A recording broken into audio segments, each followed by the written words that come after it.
All right. Welcome to part 3. For the guys on YouTube, I wanted to do a quick overview of what I've been doing off camera. We ran into some issues last video. I misdrilled the hole in the waist, so that the upper body didn't line up. I showed you guys in the previous video on how I kind of fixed those kind of drilling mistakes, how to fill up holes that have been misdrilled.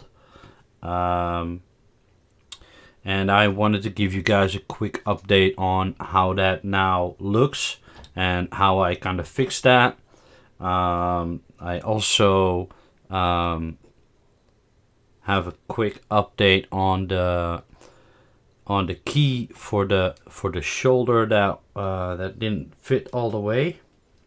I took a saw and sawed off some of that key, but it's still a little bit thick, so it's still not going down all the way. So I'll have to shave off some resin from the sides so that it fits properly. I am fairly convinced that I sawed off enough material for it to go down all the way now. So that should, I should be able to do that tomorrow or, somewhere this week. I really need to use a heavy Dremel. It's super hard resin. A little update on the broken finger that I fixed on stream. Right now, from just looking at it, I just couldn't tell you which finger was broken. I believe it was this one, but it's been glued so well that I just cannot tell which finger it was. So that worked out excellent. Now for like the upper and the lower body, he is pinned right now with a pin.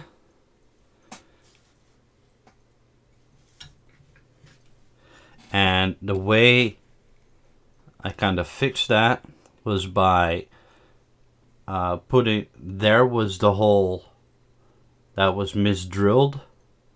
I filled it up with super glue and resin residue from the drilling. I poured it in, mixed it with super glue. It became like a pasty sort of substance. When it hardens, it's just like as hard as the resin is itself, and you can see from like the hole.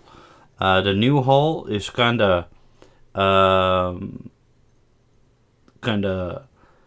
crossing with the old hole, and you can see how clean and how solid that fill up turned out to be. So that is just an easy way to kind of fix a mistake on the spot. It has always worked for me. I never had the need for epoxy resin to fix something like that. If you have drilling residue, put in some drilling residue, mix it with super glue, let it harden for like 12 hours, and then it's hard as a rock basically. And you can see from the old, the new drilling hole is kind of crossing into that old hole, and you can see how clean that is. So yeah, that is a neat little trick to fix those type of holes. I also decided to put an extra pin in his foot so that he's standing solid, more solid now. He's top heavy. All that weight is coming onto the legs. So yeah, like overall, luckily I kind of knew how to fix those mistakes. Luckily, they were all kind of tiny little mistakes that turned out to be fixable on the spot. I also glued the mandibles.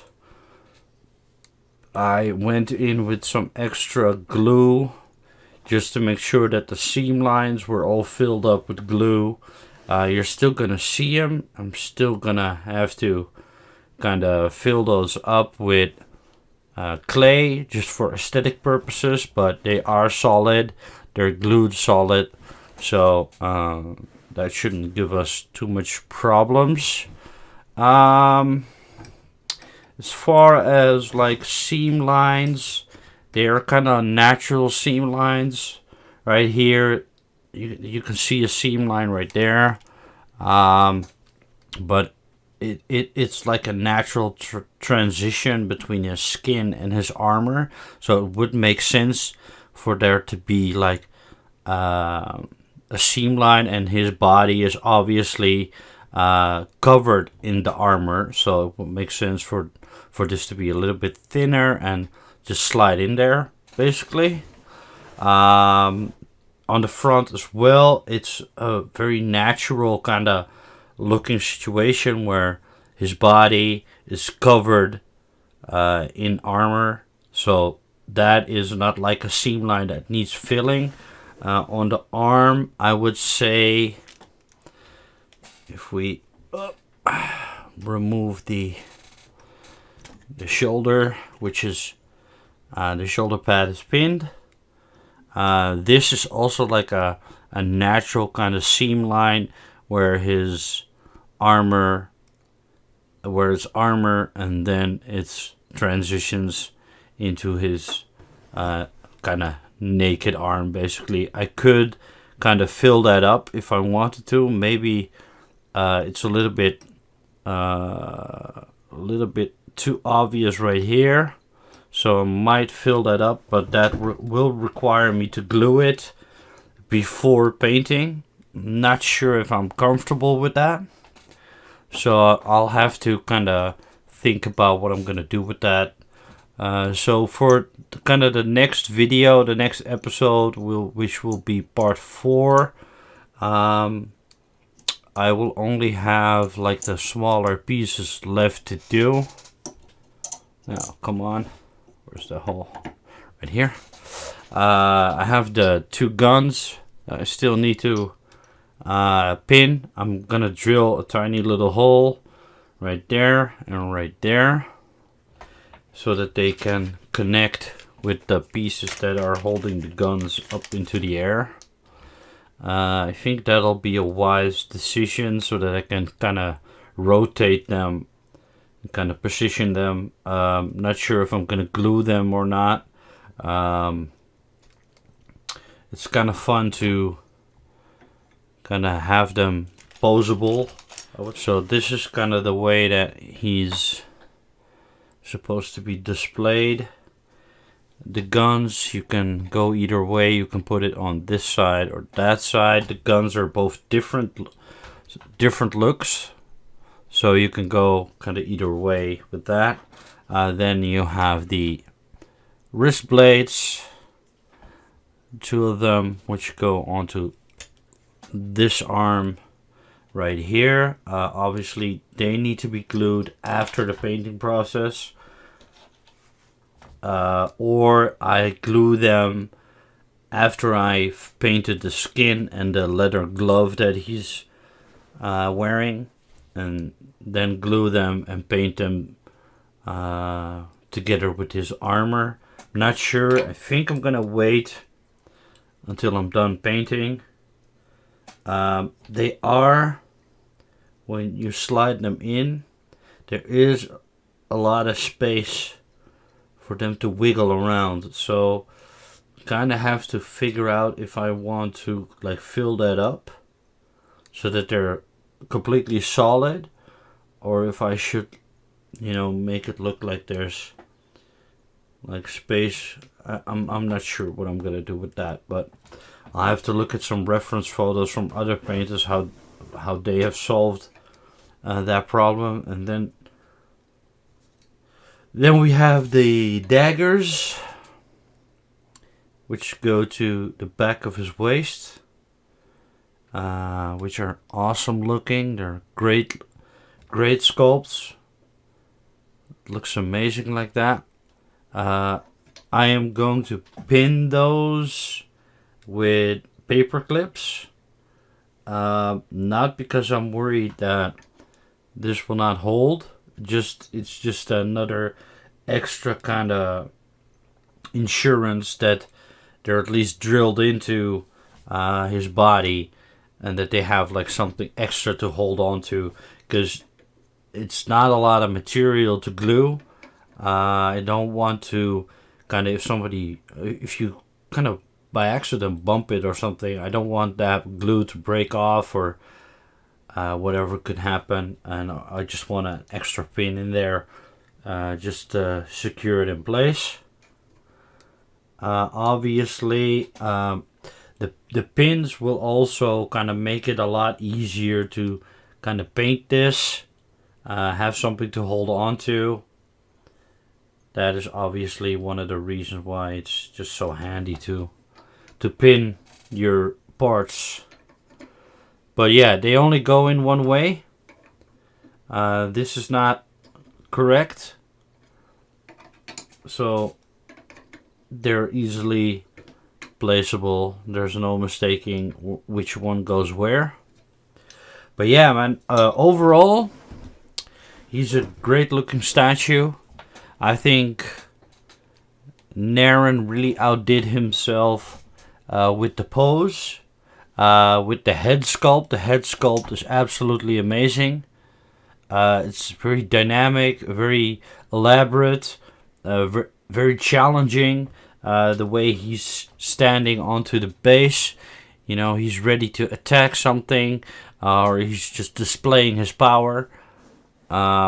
I also like that for this statue, Narin went with a kind of uniform look for his armor.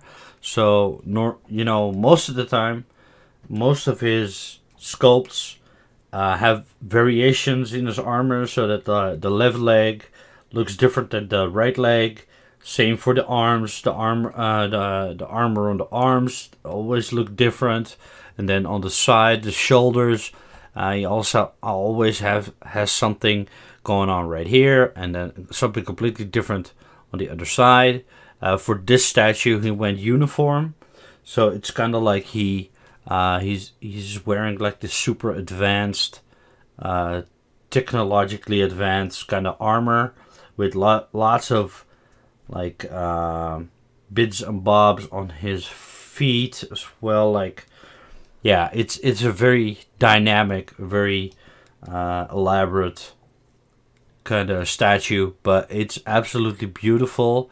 At first, I really wasn't sure about the shoulder pads, but I do have to say that looking at photographs doesn't really do it justice. On the photographs, I thought they were bigger than they really are. So that kind of makes up for it, I guess. Yeah, so, in short, like, I must have for any kit builder, Predator fan, if you do not have the ability to kind of paint it yourself, look at options to get it painted by somebody. But yeah, man, I'm super happy I got him.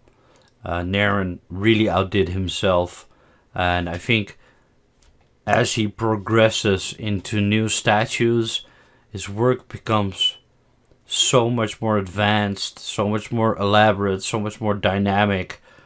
There's really, looking at like just the face sculpt is like, I mean, there's just no other sculptor that can do predators like he can. Like, Narin puts so much detail into his sculpting. It's just absolute every Narin piece just blows my mind. Like every statue is unique.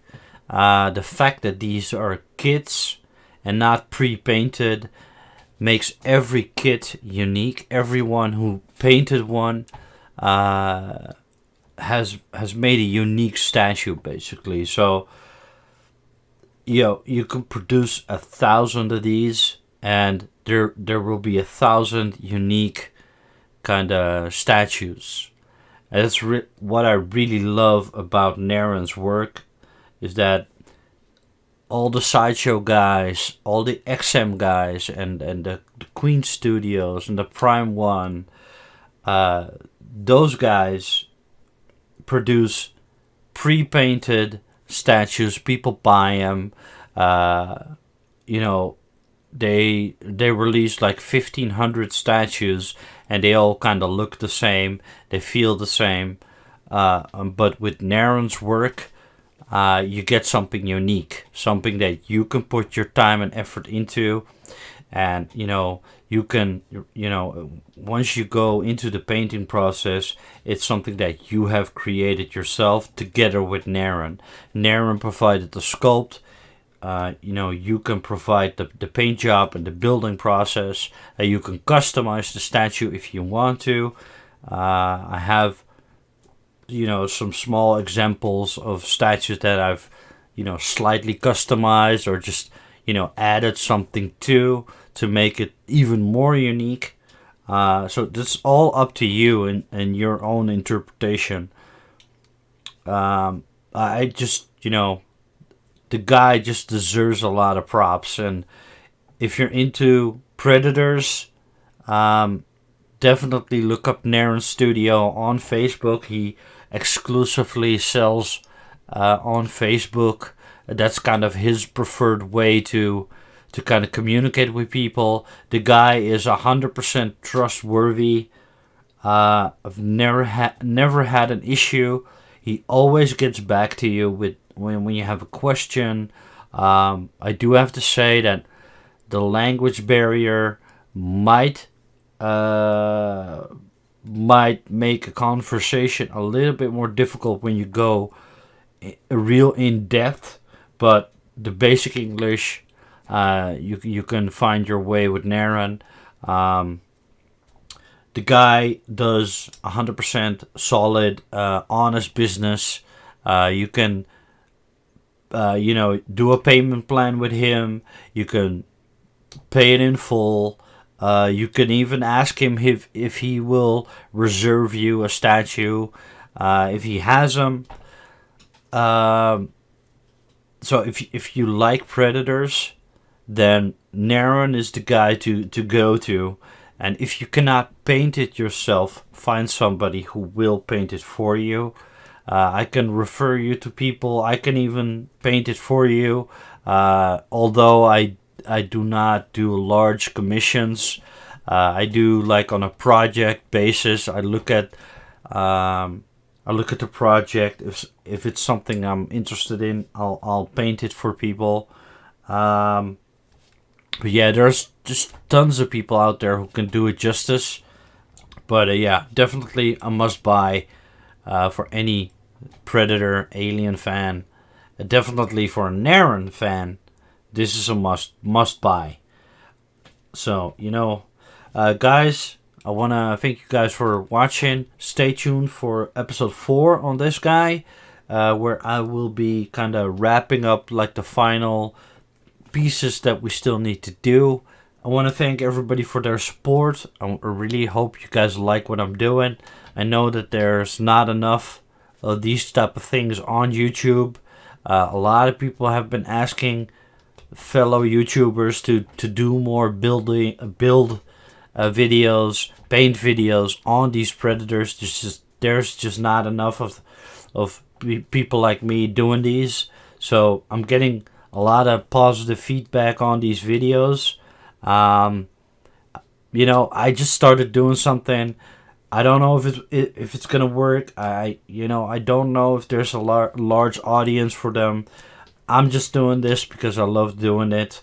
I like making videos. I like being active in the hobby, and this kind of motivates me to do both. Basically, the video making and the Twitch streaming kind of motivates me to stay active in the hobby, and the hobby kind of motivates me to make videos and do the live streaming. So, you know, it works kind of both ways for me. So I'm just very happy with the positive feedback, the support from you guys.